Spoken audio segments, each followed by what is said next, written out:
높으신 분의 취미생활을 위해 만든 워크맨은 취지와는 달리 세계의 음악 문화를 바꿨고 나아가 소니의 운명마저 바꿉니다. 마니악한 기술주의를 추구하던 이 회사는 전 세계 사람들에게 하나의 아이콘으로 자리 잡게 되지요. 이번 영상은 전편을 보고 오시면 더욱 이해하기 쉽습니다. 자, 시작해보죠.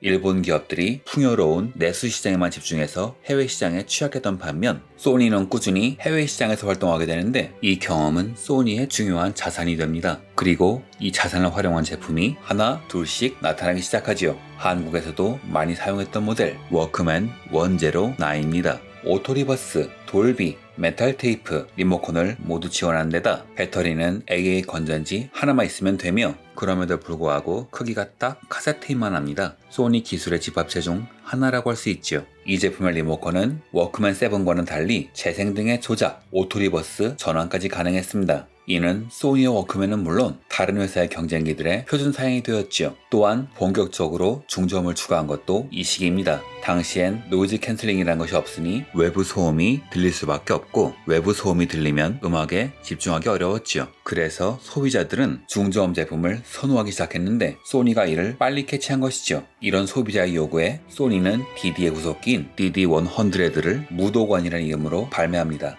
무도관은 도쿄 치요다구에 있는 1만 녀석의 아레나 공연장으로 일본 대중문화에선 상징적인 의미를 가진 장소이기도 하죠. 즉 이런 공연장에서 들을 수 있는 중저음을 들을 수 있다는 뜻이었습니다. 경쟁자들도 가만히 있었던 것은 아니죠. 아이와는 때로는 소니보다 우수한 기술의 제품을 내면서 소니의 주력기의 가격보다 낮은 2만원 초반부터 2만원 후반대의 제품으로 소니를 공략했습니다. 1987년에 나왔던 HSPX10 카세트 보이는 소니가 가진 기술은 모두 다 담고 있으면서 음질도 좋은데 가격이 고작 29,800엔이라 워크맨을 상당히 위협한 제품이지요. 내셔널, 훗날의 파나소닉은 소니와 같은 기능의 모델을 내면서 계속 괴롭혔고요. 소니는 이에 현명하게 대처합니다. 더욱 적극적으로 기술을 연구하고 고객의 목소리에 귀를 기울인 것이죠. D50는 세계 최초의 CD 플레이어 워크맨으로 당시 일본에서 CD 플레이어가 10만원에 팔리고 있었는데 이 제품은 49,800엔이라는 반값으로 나와 화제가 되었습니다.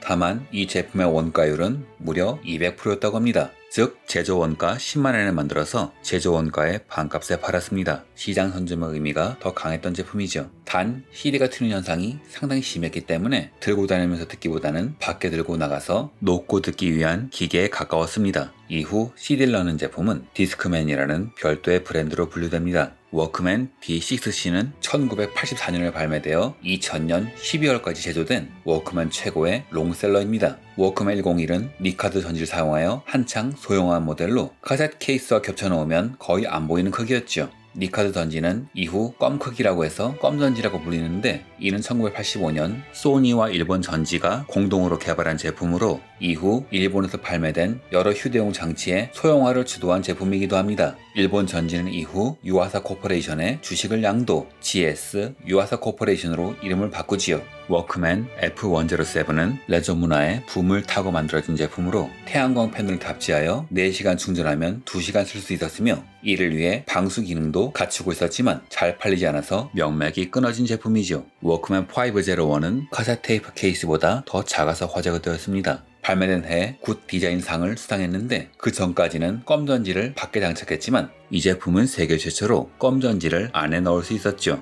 또한 이때 원숭이가 워크맨을 듣는 광고가 일본만이 아니라 세계적으로 큰 화제가 되었으며 한국에서도 마케팅 서적이나 논문 등에 소개가 되기도 했지요. 참고로 당시엔 CG 같은 건 없었습니다. 진짜 원숭이가 들은 것이죠. 워크맨 505는 세계 최초의 무선 이어폰 기종입니다. 리모컨에는 볼륨, 중저음 버튼만이 달려있으며 그 외의 조작은 본체에서 해야 합니다. 워크맨 DD9은 고음질을 추구한 제품이었는데 유독 혼자서 디자인이 따로 놀아서 화제가 되었지요. 소니가 아니고 소나가 낸 게 아닌가 싶을 정도로 촌스럽다는 평가를 받았습니다. 거품경제 붕괴의 영향일까요? TCD D3는 세계 최초의 D80 워크맨입니다. D80을 얼핏 보면 카세트 테이프 같지만 CD 수준의 음질을 보여서 화제가 되는 매체였지요. 에반게리온의 이카리 신지가 자주 듣는 게 바로 이것인데 상표권 분쟁을 피하기 위한 것인지 작중에선 ST80라는 살짝 다른 이름으로 나오지요. 하지만 TAT는 이후 곧바로 MD가 나오면서 시장에서 자취를 감추는데 에반게리온이 방영된 이후 차고 넘치던 중고가 싹 사라졌다고 합니다. 워크맨 701C는 워크맨의 뒷대성이라 불리는 제품으로 아이오와의 HS-PX10을 견제하기 위해서 만든 제품이죠. 150g으로 상당히 가벼운 데다 훌륭한 디자인, 리모컨도 있고 돌비C를 지원한 훌륭한 중저음, 게다가 가격이 무려 26,800엔이라 누구라도 이 제품을 고르지 않을 수 없었죠.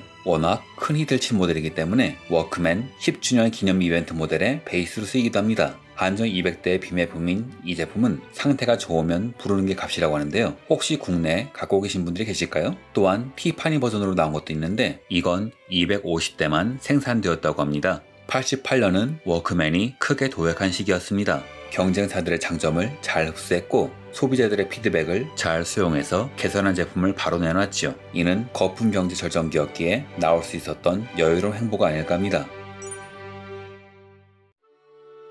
워크맨이 급성장한 배경에는 거품 경제가 있었습니다. 시중에 돈이 넘쳐나고 경제가 성장하니 사람들은 앞다투어 해외여행을 나가게 됐는데 아무래도 비행기에선 할 일이 없으니 워크맨이 꼭 필요했던 것이죠. 특히 1986년부터 해외여행자 수가 급격히 불어났는데 그 수요는 워크맨의 잠재 고객이나 다름없었죠. 하지만 90년대 들어 거품 경제 붕괴에 여파가 몰려오면서 워크맨의 판매량은 서서히 줄어갑니다. 이를 타개하기 위해서 소니는 새로운 제품을 개발하는데 그 제품들이 제대로 힘을 쓰지 못하고 있었죠. 또한 90년대 말 시장을 제패한 소니의 이데이 노부유키 회장은 R&D를 줄이고 비용 절감에 매달리게 되는데 자연스럽게 새로운 기술에 대한 연구 개발이 줄어들면서 소니 제품은 기존의 기술, 즉 쇼와 시대에 만들어진 기술에만 매달려야 하는 처지가 되지요.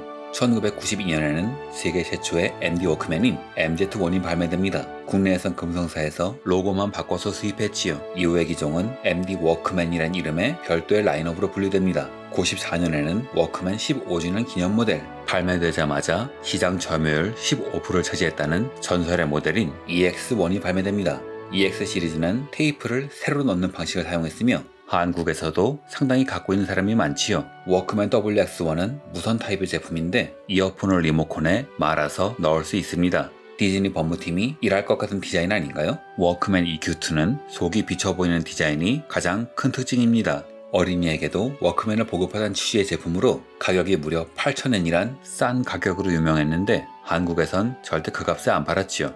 워크맨 EX5는 제 세 번째 워크맨이자 가장 오래 들고 다닌 추억이 남다른 제품이죠. 거울 같은 전면이 인상적이었습니다. 그리고 이듬해에는 라디오 기능이 추가된 EX7이 발매되는데 이 둘은 한국에서 꽤 많이 보였던 모델이죠. 그리고 98년엔 EX 시리즈의 히트를 이은 제품인 EX9이 나왔는데 이 제품은 고급 품으로서의 워크맨을 강조한 제품이죠. 연속 재생시간 100시간을 자랑합니다. 1999년 세기말 노스트라다무스의 해는 워크맨 WE01이 발매됩니다. 워크맨 20주년 기념 모델 1호로 풀 와이어리스 리모컨과 이어폰이 특징이었죠. 모두 무선입니다. 그리고 기술 혁신의 소니는 여기까지였죠.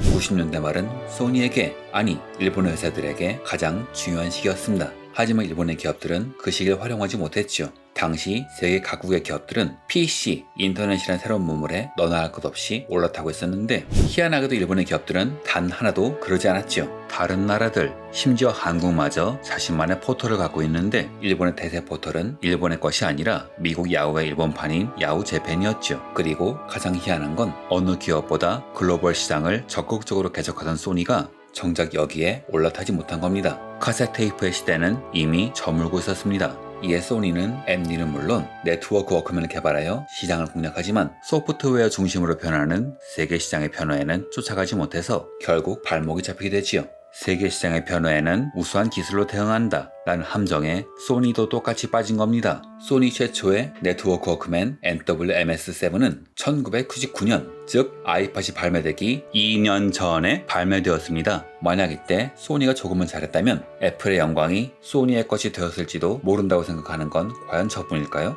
이 제품은 음악 전송에 PC가 필수적인 데다 소니의 독자 규격 메모리 스틱을 써서 접근성이 아주 낮았습니다. 즉 쓰기 불편했죠. 한때 누구보다 경쟁기의 장점을 빨리 수용하고 고객의 목소리를 듣고 편리한 제품을 내던 소니는 더 이상 없었습니다. 2003년에는 워크맨 GX788, 2004년에는 마지막 녹음 재생기인 워크맨 GX410가 발매되지요. 기술 자체는 이미 80년대 것을 계속 발전시킨 모델로 일본 젊은 층의 소비가 급격히 줄어들자 고령자를 노리고 만든 제품이기도 하죠. 그리고 기존 워크맨의 마지막 모델인 워크맨 EX651이 발매되지요. 제품의 완성도는 상당히 훌륭했지만 이미 시대는 MP3의 것이었습니다. 이는 더 이상 기술의 편의성을 이길 수 없다는 결정적인 증거이기도 했죠. 사람들이 소니를 혁신적인 기업이라 기억하는 이유는 워크맨 덕분일 겁니다. 때로는 좀 너무 나가는 것 같지만 항상 새로운 것을 제시하고 항상 고객의 목소리에 귀를 기울였죠. 하지만 거대진 소니는 어느새 일본 특유의 폐쇄주의에 적응하여 시대의 변화에 밀려나고 맙니다. 그리고 바톤은 새로운 주자에게 넘어가 버리고 말죠. 이상으로 영상을 마칩니다. 시청해주셔서 감사합니다.